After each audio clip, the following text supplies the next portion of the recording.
How to verify your Discord account.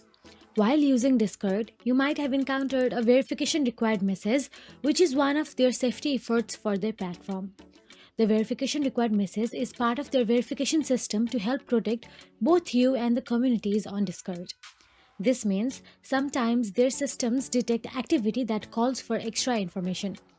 This verification not only serves to help confirm to Discord that you are more likely to not to be spam, but also provides additional barriers of defense against malicious activity on your account. So basically, they may require you to verify your account using a valid phone number. The phone number you use cannot be associated with an existing Discord account. The process will look a little something like here I have shown. Simply press on the start verification button, and here is where you will need to provide a valid mobile phone number, and remember that it cannot be attached to an existing Discord account. Wait for the SMS to be sent to your mobile phone and follow the instructions to input the verification code. This should complete the phone verification process. So that is it. If you found this video helpful, please like, share and subscribe, and thank you so much for watching.